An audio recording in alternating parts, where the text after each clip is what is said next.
Okay students, अभी जो आप लोगों ने क्वेश्चन पेपर आपको दिया गया था, उस क्वेश्चन पेपर के आई होप कि आपने करेक्ट ऑप्शंस मार्क कर लिए होंगे। अभी इस वीडियो में मैं आपको उन ऑप्शंस की करेक्शन करवाऊंगी और जहाँ जहाँ ज़रूरत होगी मैं थोड़ी बहुत एक्सप्लेनेशन दे दूंगी, लेकिन बहुत ज़्यादा एक्सप्लेन नहीं करूंगी बिकॉज इनके डिटेल्ड लेक्चर पहले आपकी क्लास में हो चुके हैं। सो अभी हम इनके करेक्ट ऑप्शंस देखेंगे और थोड़ी सी एक्सप्लेनेशन भी देख लेते हैं। बहुत ज़्यादा एक्सप्लेन मैं बता दूँ कि अगेन मैं नहीं कर रही। Okay, so membrane that separates the cytoplasm and nucleus, ये आपका फर्स्ट ऑप्शन था। आपको पता है कि किसी भी सेल की सबसे आउटर मोस्ट मेम्ब्रेन जो कवरिंग है उसे आप सेल मेम्ब्रेन बोलते हो, और सेल मेम्ब्रेन की सबसे सेंटर में न्यूक्लियस है और ये एक मेम्ब्रेन रैप कर रही होती है न्यूक्लियस को। इस मेम्ब्रेन को आप न्यूक्लियर मेम्ब्रेन या फिर न्यूक्लियर एनवेलप कहते हैं। ये वाली जो सारी साइट है nuclear membrane and cytoplasm, cell membrane के दरमियान, इसे आप साइटोप्लाज्म बोलते हैं। Okay, so cytoplasm and nucleus ये दोनों मैंने यहाँ पे डॉट लगा दिए। आपको पता है कि इन दोनों को सेपरेट करवाने के लिए ये न्यूक्लियर मेम्ब्रेन है, तो आपका फर्स्ट ऑप्शन फिर करेक्ट कौन सा होगा? न्यूक्लियर मेम्ब्रेन सेपरेट करवा रही है साइटोप्लाज्म को और न्यूक्लियस को। So first option is D.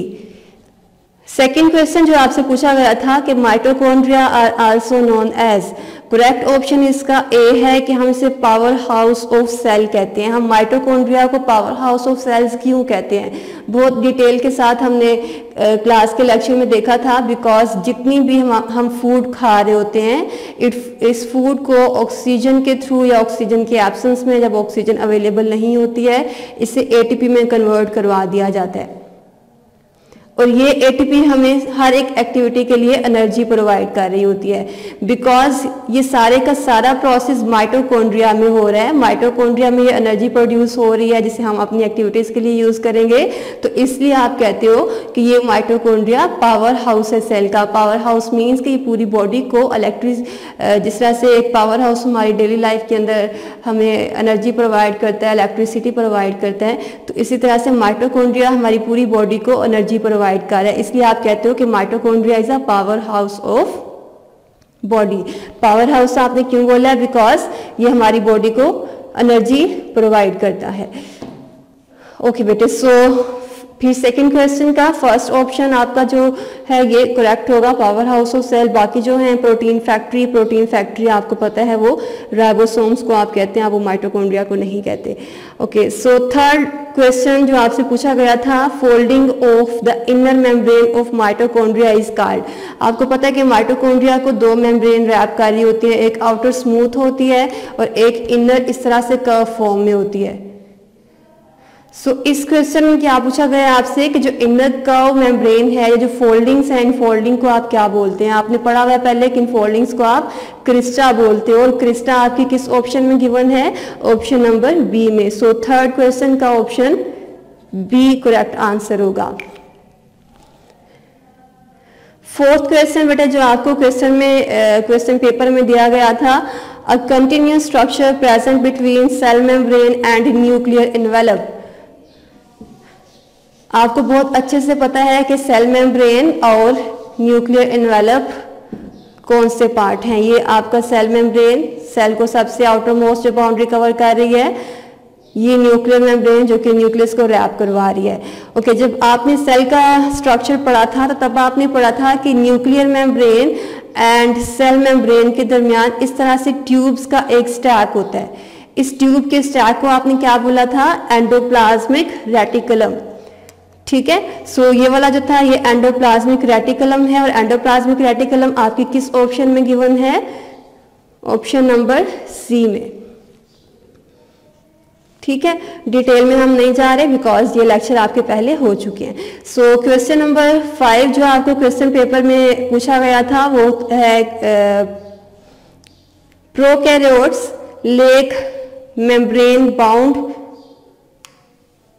Cell, tissue, organelle और मेम्ब्रेन, इन 4 में से कौन सी ऐसी चीजें हैं जो कि प्रोकैरियोट्स के अंदर मिसिंग होती हैं? जब मैंने आपको प्रोकैरियोट्स की डेफिनेशन बताई थी तो तब मैंने आपको 2 चीजें उसके अंदर लिखवाई थी कि किसी भी प्रोकैरियोट के अंदर 2 चीजें नहीं है, एक तो उसके अंदर डिफाइंड न्यूक्लियस नहीं है और सेकेंडली उसमें मेम्ब्रेन बाउंडेड ऑर्गेनेलीज नहीं है।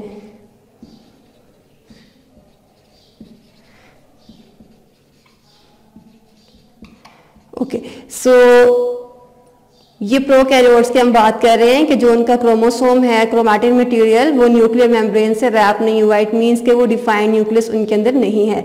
इसके अलावा मेम्ब्रेन बाउंडेड ऑर्गेनेलीज नहीं है। इसका मीनिंग क्या है? फॉर एग्जांपल ये एक माइटोकॉन्ड्रिया था, तो माइटोकॉन्ड्रिया की ये जो मेम्ब्रेन है, जो बॉडी है उसकी इनर वाला पार्ट है, जो इसको एक एक्स्ट्रा मेम्ब्रेन ने कवर किया होता है। और जितने भी आपके मेम्ब्रेन बाउंडेड ऑर्गेनेलीज हैं वो जस्ट यूकैरियोट्स में होते हैं, वो प्रोकैरियोट्स में नहीं होते। सो डिफाइंड न्यूक्लियस भी प्रोकैरियोट्स में नहीं होता और मेम्ब्रेन बाउंडेड ऑर्गेनेलीज भी नहीं होते हैं। ये दोनों किसके अंदर होते हैं? यूकैरियोट्स के अंदर। सो यहाँ पे जो आपका ऑप्शन है फिर वो क्या होगा कि मेम्ब्रेन बाउंडेड ऑर्गेनेलीज प्रोकैरियोट्स के अंदर मिसिंग है और जितने भी इनके ऑर्गेनेलीज हैं वो नेकेड होंगे।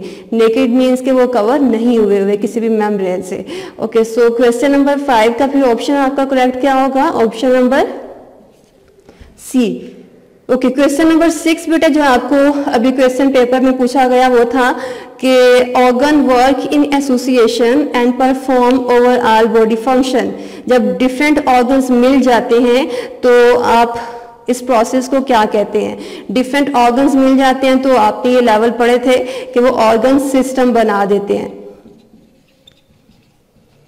ठीक है, डिफरेंट ऑर्गन्स मिल जाते हैं। फॉर एग्जांपल अगर हम रेस्पिरेटरी सिस्टम की बात करें तो रेस्पिरेटरी सिस्टम के अंदर कौन कौन से पार्ट्स आ जाएंगे? Nasal cavity, trachea and lungs. ठीक है, ये तीनों चीजें ऑर्गन सिस्टम के अंदर आ जाती हैं। सो डिफरेंट ऑर्गन जब कंबाइन करते हैं तो ऑर्गन सिस्टम बनाएंगे। तो आपका ऑप्शन भी कौन सा करेक्ट होगा क्वेश्चन नंबर 6 में से? ऑप्शन ए आपका करेक्ट है, जिसमें ऑर्गन सिस्टम गिवन है कि डिफरेंट ऑर्गन्स मिलके जब सेम काम करना शुरू कर देते हैं तो उसे आप ऑर्गन सिस्टम कहते हैं। अब यहाँ पे हमने 3 ऑर्गन्स ड्रा किए हैं और ये सारे क्या कर रहे हैं? ये सारे मिलके गैस को एक्सचेंज करवा रहे हैं। ठीक है, सो डिफरेंट ऑर्गन्स जब कंबाइन करके सिमिलर वर्क करेंगे तो वो ऑर्गन सिस्टम बना देते हैं। And your correct option is option number A. Question number 6 में बेटा जो आपसे पूछा गया था कि ऐसे कनेक्टिव टिश्यूज जो कि लिपिड्स को स्टोर कर रहे होते हैं वो कौन से हैं? बाकी सारे ऑप्शंस, ब्लड जो है ये ट्रांसपोर्ट करता है और बोन सपोर्ट करती है। जस्ट एडिपोज टिश्यूज जो हैं ये लिपिड्स को स्टोर करते हैं। टिश्यूज आपको पता है कोई भी सेल्स का ग्रुप जो कि सिमिलर फंक्शन परफॉर्म करेगा। सो क्वेश्चन नंबर 7 में फिर ऐसे कौन से टिश्यूज हैं जो कि लिपिड को स्टोर कर रहे हैं? तो एडिपोज टिश्यूज हैं। एडिपोज टिश्यूज आपकी बॉडी के अंदर सेल्स का ऐसा ग्रुप है जो कि लिपिड्स को स्टोर करवा देगा। ठीक है, सो क्वेश्चन नंबर 7 का करेक्ट ऑप्शन फिर क्या है? ऑप्शन ए आपका करेक्ट ऑप्शन है। और एडिपोज टिश्यूज फिर आपके सेल्स का ऐसा ग्रुप हो जाएगा जो कि लिपिड्स को स्टोर करवाएगा। क्वेश्चन नंबर 8 को देखते हैं। क्वेश्चन नंबर 8 में आपसे पूछा गया था tissue that involve in body movement. Okay, so question number 8 में से आपका करेक्ट ऑप्शन बेटे ऑप्शन नंबर सी है। ऑप्शन सी करेक्ट क्यों बोला है? बिकॉज जहां पे भी आपकी बॉडी के अंदर मूवमेंट हो रही है वहां पे मसल्स मूवमेंट करवा रहे होते हैं। अगर हार्ट ने भी मूव करना है तो उसके लिए कार्डियक मसल्स चाहिए होते हैं। ठीक है, इसके अलावा आपने आर्म को मूव करवाना है या बॉडी के किसी भी पार्ट को मूव करवाना है, चाहे वो आपके लेग्स हैं, आर्म्स हैं या बॉडी का कोई पार्ट विजुअल है। विजुअल मीन्स के जिससे आप नेकेड आई से नहीं देख सकते, आपको डाइसेक्ट करने की जरूरत होती है। सो जितनी भी बॉडी के अंदर मूवमेंट्स हो रही हैं उनको मूव करवाने के लिए मसल्स हैं। मसल्स की डिफरेंट टाइप्स होती हैं, उन टाइप्स में हम अभी नहीं जा रहे, लेकिन फिर जो मूवमेंट करवा रहे हैं टिश्यूज फिर उन्हें आप क्या बोलोगे? Muscle tissues. और मसल टिश्यूज किस ऑप्शन में है? ऑप्शन सी में। ओके, सो क्वेश्चन नंबर 7 का आपने मार्क कर लिया एडिपोज टिश्यूज, क्वेश्चन नंबर 8 का आपने मार्क कर लिया कि ऑप्शन सी इसका करेक्ट ऑप्शन है कि जो बॉडी की मूवमेंट है वो मसल टिश्यूज करवाते हैं और लिपिड स्टोर एडिपोज टिश्यूज करवाते हैं। ओके, क्वेश्चन नंबर 9 जो आपसे अभी पूछा गया कि जब आप किसी भी सेल की इनर साइड पे और किसी भी सेल की आउटर साइड पे उनकी कंसंट्रेशन को कंपेयर करते हो या स्टडी करते हो तो इसे आप क्या कहते हैं। मैं आपको लेक्चर में बता चुकी हूँ पहले कि आप उसे टोनिसिटी कहते हैं। आइसोटोनिक, हाइपरटोनिक एंड हाइपोटोनिक, ये तीनों टर्म्स आपको आई होप के क्लियर होंगी। हमने लेक्चर में बहुत डिटेल के साथ बात की थी, मैं दोबारा नहीं बता रही। सो जब आप कंसंट्रेशन को स्टडी करोगे तो आप टोनिसिटी बेसिकली इसके लिए टर्म यूज करते हैं। एंड क्वेश्चन नंबर 9 का भी करेक्ट ऑप्शन कौन सा हो जाएगा, option B. Okay, so question number 10 में आपको एक टर्म गिवन है पिनोसाइटोसिस।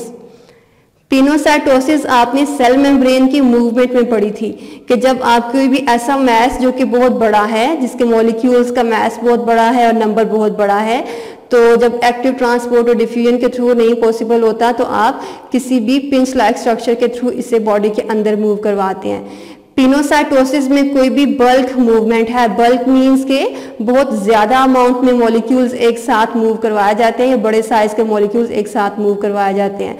ओके, सो अगर ये बल्क मूवमेंट या कोई भी एक हैवी मैस लिपिड्स वाटर का या किसी भी लिक्विड का, ठीक है, वाटर या कोई भी लिक्विड हो सकता है, अगर आप उसे सेल के अंदर लेके आओगे, अगर ये जो बल्क मटेरियल वाटर का है या लिक्विड का है वो सेल के अंदर आ रहा है तो वो पिनोसाइटोसिस था। और अगर आप किसी भी सॉलिड को अंदर लेके जा रहे हैं तो वो फैगोसाइटोसिस था। ये दोनों कंपैरिजंस मैंने आपको बताया था, इंपॉर्टेंट है, आपको याद भी रखने हैं। ठीक है, सो अभी आपको जो क्वेश्चन नंबर 10 में पूछा गया है पिनोसाइटोसिस का, तो पिनोसाइटोसिस मीन्स कि यहाँ पे सेल ड्रिंक कर रहा है। ड्रिंक मीन्स कि इसमें वो किसी भी लिक्विड को इनटेक करेगा। अगर फैगोसाइटोसिस होता तो उसमें उसने कोई भी सॉलिड को इनटेक करना था। तो बिकॉज लिक्विड्स को जब भी हम टर्म यूज करते हैं तो उसे हम खाते नहीं हैं, हम उसे ईट नहीं करते, उसे हम ड्रिंक करते हैं। सो हमारा ऑप्शन कौन सा होगा, option A. Okay, so question number 10 में आपसे पूछा गया है कि सेल मेम्ब्रेन का मॉडल किसने दिया था। फ्लूइड मोज़ेक मॉडल की बात हो रही है। फ्लूइड मोज़ेक मॉडल क्या है मैं आपको डिटेल के साथ बता चुकी हूँ, अब दोबारा मैं नहीं बताऊंगी बिकॉज इस क्वेश्चन में जस्ट ईयर पूछा हुआ है। तो क्वेश्चन 11 में फिर आपका करेक्ट ऑप्शन कौन सा होगा, ऑप्शन डी, जिसमें 1972 बताया हुआ है कि 1972 में फ्लूइड मोज़ेक मॉडल ये दोनों साइंटिस्ट ने दिया था। सो आपका क्वेश्चन नंबर 11 में correct option is D. Okay, so question number 12 में आपसे पूछा गया है कि वर्ड माइटो का मीनिंग क्या है। माइटो यहाँ पे बेटे कॉन्ड्रिया, जो माइटोकॉन्ड्रिया आपने पहले लेक्चर में भी पढ़ा था और अभी मैंने आपको पहले ऑप्शन से बताया mitochondria power house of cell है। तो माइटो में माइटो का मीनिंग थ्रेड लाइक स्ट्रक्चर है और कॉन्ड्रिया आप किसी भी ग्रेन या ग्रेन्यूल लाइक स्ट्रक्चर को कहते हो। ठीक है, माइटोकॉन्ड्रिया जिसे आप पावर हाउस कहते हैं, जिसके अंदर फूड को ब्रेक डाउन करके एटीपी बनाए जा रहे होते हैं, उसको आपने दो पार्ट्स में डिवाइड किया हुआ है। Mito means thread and chondria is for granules. Okay, अब ये जो माइटोकॉन्ड्रिया हैं जिन्हें आपने थ्रेड लाइक बोला है, तो आपका करेक्ट ऑप्शन क्वेश्चन नंबर 12 में कौन सा होगा, ऑप्शन सी। सो 12 में आपका correct option is C because mito का जस्ट मीनिंग पूछा हुआ है, तो ये थ्रेड लाइक स्ट्रक्चर है, धागे की तरह का स्ट्रक्चर है। ओके, क्वेश्चन नंबर 13 में बेटा जो आपको क्वेश्चन पूछा गया था कि राइबोसोम्स के अंदर प्रोटीन्स के साथ और कौन सी ऐसी चीज है जो कि इसकी कंपोजिशन को बना रहे हैं। जब आपने सेल का स्ट्रक्चर पढ़ा था तो आपने पढ़ा था कि राइबोसोम्स को प्रोटीन्स और राइबोसोमल आरएनए बनाते हैं। ठीक है, नेम से आपको पता चल रहा है राइबोसोमल आरएनए मींस के ऐसा आरएनए जो कि राइबोसोम्स के अंदर मौजूद होगा।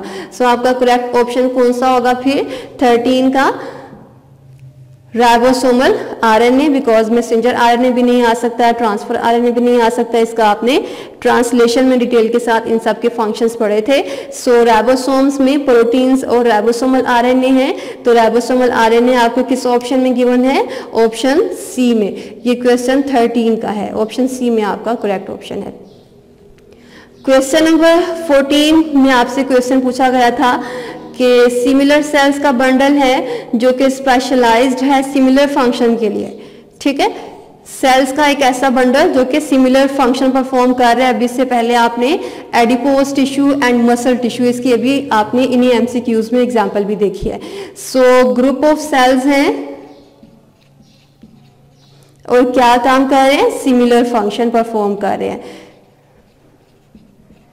जिस तरह से अभी आप लोगों ने एडिपोज टिश्यू को देखा कि एडिपोज टिश्यूज में सेल्स का ऐसा ग्रुप है जो कि लिपिड को स्टोर करवा रहा है, मसल टिश्यूज में सेल का ऐसा ग्रुप है जो कि मूवमेंट करवा रहा है। सो कोई भी ऐसा सेल्स का ग्रुप जो कि एक सेम काम कर रहा होगा, ठीक है, और स्पेसिफिक होता है उसका काम, वो किसी और का काम नहीं कर सकता। सो बंडल ऑफ सेल्स जो कि सेम काम कर रहा है, फिर उसका करेक्ट ऑप्शन आप क्या लिखोगे? टिश्यू। सो क्वेश्चन 14 का correct option is B. Okay बेटे, सो क्वेश्चन नंबर 15 देख लेते हैं। क्वेश्चन नंबर 15 में आपको क्वेश्चन पेपर में ये पूछा गया था कि cell membrane that allows the selective molecule to cross it while preventing entry of other molecules, कि ऐसा क्यों है कि सेल मेम्ब्रेन के अंदर कुछ मॉलिक्यूल्स तो एंटर हो सकते हैं while कुछ मॉलिक्यूल्स की एंट्री को वो अलाउ नहीं करती है। ठीक है, सो सिलेक्शन करती है कि जो सेल के लिए हार्मफुल है वो उसे एंटर नहीं होने देती और जो बेनिफिशियल है उसे वो एंटर होने देती है। सो बिकॉज वो सिलेक्शन कर रही है तो इसलिए आप सेल मेम्ब्रेन को कहते हो कि ये सिलेक्टिवली परमिएबल मेम्ब्रेन है। सिलेक्टिवली मीन्स कि वो सिलेक्शन करती है, किसी भी हार्मफुल चीज़ को नहीं आने देगी, या जिस चीज़ की सेल को ज़रूरत नहीं है उसे नहीं आने देगी। परमिएबल मीन्स कि वो परमिशन देती है, सिलेक्शन करके परमिशन देगी कि ये मॉलिक्यूल्स आ सकते हैं और ये मॉलिक्यूल्स नहीं आ सकते। सो सेल मेम्ब्रेन की इस नेचर को, जिसमें वो मॉलिक्यूल्स को सेलेक्ट करती है और क्रॉस करने देती है, सेल मेम्ब्रेन से क्रॉस करके वो सेल के अंदर आ सकते हैं, इसे आप कहते हो कि ये सिलेक्टिवली परमिएबल मेम्ब्रेन है। सो क्वेश्चन 15 का करेक्ट ऑप्शन सी है। क्वेश्चन नंबर 16 में आपसे गोल्जी बॉडीज की डिस्कवरी पूछी गई है कि किस साइंटिस्ट ने इसे डिस्कवर किया था, और साइंटिस्ट का नेम कैमिलो गोल्जी है। क्वेश्चन नंबर 16 का फिर करेक्ट ऑप्शन आपका कौन सा होगा? कैमिलो गोल्जी ऑप्शन सी में है, तो आप सी को मार्क करोगे। क्वेश्चन 17 में आपसे जो क्वेश्चन पूछा गया था, many tissues combine to form, cells combine करके टिश्यूज बनाते हैं और टिश्यूज कंबाइन करके एक ऑर्गन बनाएंगे, ऑर्गन्स कंबाइन करके ऑर्गन सिस्टम बनाएंगे, ऑर्गन सिस्टम कंबाइन करके कोई भी एक ऑर्गेनिज्म बनाएंगे। ये सारा लेवल आप हायरार्की इसकी पढ़ चुके हो, अब वो दोबारा से मैं हायरार्की सारी नहीं बताऊंगी, तो आई होप कि वो सारा चैप्टर आप खुद याद करेंगे। क्वेश्चन नंबर 17 का करेक्ट ऑप्शन भी क्या होगा? ऑप्शन बी, जिसके अंदर ऑर्गन्स गिवन हैं, तो टिश्यूज कंबाइन करके ऑर्गन्स बना रहे हैं, तो आपका correct option is option B. Question 18 को अगर आप देखें तो उसमें आपसे पूछा गया है कि इन द न्यूक्लियोप्लाज्म, न्यूक्लियोप्लाज्म आपको पता है जिस तरह से ये एक सेल के अंदर की स्पेस को आप साइटोप्लाज्म कहते हैं, न्यूक्लियस के अंदर की साइड को आप न्यूक्लियोप्लाज्म कहते हो। Okay, so in the nucleoplasm a non membranous structure is present called as, बहुत डिटेल के साथ आपने पढ़ा था कि सेल के अंदर एक स्टेन है, स्टेन को आप न्यूक्लियस कहते हैं। न्यूक्लियस रैप हुआ है न्यूक्लियर मेम्ब्रेन से। अब न्यूक्लियस के अंदर भी एक स्टेन है, स्टेन की कवरिंग नहीं है, वो अनबाउंड है, वो कवर नहीं हुआ, इसलिए आप कहते हो कि ये नॉन मेम्ब्रेन बाउंड है, इसको मेम्ब्रेन ने कवर नहीं किया हुआ। तो जो नॉन मेम्ब्रेन बाउंडेड ऑर्गेनेली है न्यूक्लियस के अंदर, उससे आप न्यूक्लियोलस कहते हैं, और न्यूक्लियोलस आपके किस ऑप्शन में गिवन है? ऑप्शन ए में। सो 18 का correct option is option A. Question number 19 का करेक्ट ऑप्शन यूकैरियोट्स का मीनिंग पूछा गया है, और यूकैरियोट्स आपको पता है किसी भी ट्रू न्यूक्लियस जिसके अंदर होता है उसे कहते हो। यूकैरियोट्स में जस्ट आपने ट्रू न्यूक्लियस का ही नहीं बताना होता, मेम्ब्रेन बाउंडेड ऑर्गेनेल्स भी होते हैं, बिकॉज यहाँ पे मेम्ब्रेन बाउंडेड ऑर्गेनेल्स नहीं है तो इसके नेम में आपको पता है, तो उन्होंने जस्ट इसका मीनिंग पूछा हुआ है। Eukaryotes means eu is for true and karyon यहाँ पे टर्म कैरियोट्स कैरियन से है, एंड कैरियन यहाँ पे टर्म न्यूक्लियस के लिए यूज की हुई है, और कैरियन को न्यूक्लियस क्यों कहते हैं आपको मैं लेक्चर में बता चुकी हूँ, अब दोबारा मैं नहीं बता रही। Okay, so correct option in question number 19 is option C, जिसमें ट्रू न्यूक्लियस गिवन है। Okay, question 20 term phagocytosis means, जिससे हमने पिनोसाइटोसिस को कहा था कि कोई भी बल्क लिक्विड सेल के अंदर लेके जाया जाता है। बल्क मीन्स कि बहुत ज्यादा अमाउंट में, अगर बहुत ज्यादा अमाउंट में कोई भी लिक्विड के मॉलिक्यूल सेल के अंदर जा रहे हैं तो पिनोसाइटोसिस है। और बहुत बड़ा कोई सॉलिड पार्टिकल अगर सेल के अंदर जा रहा है और वो डिफ्यूजन के थ्रू पॉसिबल नहीं है या एक्टिव ट्रांसपोर्ट के थ्रू पॉसिबल नहीं है तो वो फैगोसाइटोसिस के थ्रू जाएगा। फैगोसाइटोसिस में कोई भी सॉलिड की इनटेक होगी और पिनोसाइटोसिस में कोई भी लिक्विड की इनटेक होगी। ठीक है, इनटेक मीन्स कि यहाँ पे सेल के अंदर मूव कर रहे हैं। ओके बेटे, सो फैगोसाइटोसिस का मीनिंग पूछा गया है, तो मीनिंग फिर क्या होगा इसका, आप सेल ईटिंग में लिखोगे, बिकॉज बाकी ऑप्शंस इससे मैच नहीं कर रहे। सेल ईटिंग इसे क्यों बोला है, बिकॉज कोई भी जो सॉलिड चीज है उसे आप ईट करते हो, खाते हो ना, उसे पीते नहीं हो। जो लिक्विड चीजें होती हैं उसे आप पीते हैं, तो जितना भी फिर पिनोसाइटोसिस में है उसे आपने सेल ड्रिंकिंग बोला था। ठीक है, ड्रिंक कर रहे हैं, वाइल जो सॉलिड पार्टिकल्स हैं उसे आप ईट करते हैं, इसलिए आप कहते हो कि ये सेल ईट करेगा। सो फैगोसाइटोसिस को आप सेल ईटिंग बोलेंगे, एंड पिनोसाइटोसिस में लिक्विड के ड्रिंक करने की वजह से आप कहते हो कि सेल ड्रिंक कर रहा होता है। सो यहाँ पे फैगोसाइटोसिस है, तो करेक्ट ऑप्शन कौन सा हो जाएगा, option D, cell eating option D में गिवन है, बाकी सारे इररेलेवेंट हैं। क्वेश्चन नंबर 21 जो आपसे पूछा गया था पेपर में, Golgi bodies are discovered in, यहाँ पे ईयर है और ईयर की कोई डिटेल बिकॉज इसका कॉन्सेप्ट नहीं है कोई, जस्ट आपको ईयर ही याद करने हैं खुद ही और लिखना भी है। सो गोल्जी बॉडीज की जो डिस्कवरी है वो ऑप्शन बी इसका करेक्ट ऑप्शन है 1898 में। गोल्जी बॉडीज की डिस्कवरी 1898 में हुई थी, तो यहाँ से आप ऑप्शन देख लें कौन सा ठीक है। सो 21 इसका करेक्ट ऑप्शन है, और 21 क्वेश्चन का ऑप्शन बी करेक्ट है 1898, तो यहाँ पे हम लिख देते हैं 21 में। ओके, सो क्वेश्चन 22 को देखें, outer most wall in plant is, in case of animal आपको पता है सबसे आउटर मोस्ट जो बाउंड्री है उसे आप सेल मेम्ब्रेन कहते हैं, लेकिन in case of plant cell इस मेम्ब्रेन को एक एक्स्ट्रा मेम्ब्रेन ने रैप किया हुआ है, उसे आप सेल वॉल कहते हो। सो प्लांट के अंदर सबसे आउटर मोस्ट जो मेम्ब्रेन है वो कौन सी है, सेल वॉल, सबसे outer covering in case of plant is cell wall, while in case of animal cell because ये सेल वॉल नहीं है उनके अंदर सबसे आउटर मोस्ट जो कवरिंग है वो सेल मेम्ब्रेन होगी। सो यहाँ पे क्वेश्चन नंबर 22 में आपका करेक्ट ऑप्शन कौन सा होगा, सेल वॉल। और सेल वॉल प्लांट की बात कर रहे हैं हम, अगर यहाँ पे एनिमल्स होता तो फिर आपके कौन सा ऑप्शन ठीक था, सेल मेम्ब्रेन का। So option B question number 22 में is correct answer. Okay, question number 23 आपसे पूछा गया कि cytoplasm, nucleus and cell membrane are the basic parts of. Okay, यहाँ पे ये तीनों चीजें किसी भी सेल के लिए नेसेसरी होती हैं। आपने पहले पढ़ा हुआ है कि किसी भी सेल के लिए अगर उसके अंदर 3 कंपोनेंट्स है, ये सेल मेम्ब्रेन, न्यूक्लियस एंड ये साइटोप्लाज्म, अगर ये सारी चीजें उसके अंदर हैं तो उसे आप ट्रू सेल कहते हैं। और ट्रू सेल कौन सा होगा, यूकैरियोट या prokaryote? Obviously eukaryote, because eukaryotes के अंदर न्यूक्लियस होता है और प्रोकैरियोट्स के अंदर न्यूक्लियस नहीं होता। सो आपका क्वेश्चन नंबर 23 का करेक्ट ऑप्शन कौन सा होगा, ऑप्शन ए, जिसमें यूकैरियोट्स गिवन है। एक यूकैरियोट्स के अंदर ट्रू न्यूक्लियस है तो वो ट्रू सेल है। सो क्वेश्चन नंबर 23 का correct option is option A. Question number 24 cell का सोलेबल पार्ट पूछा गया है, इसे आप साइटोसोल कहते हैं, बहुत डिटेल के साथ पहले बात कर चुके हैं, अब हम दोबारा बात इसके बारे में नहीं करेंगे। सो क्वेश्चन नंबर 24 का correct option is option B.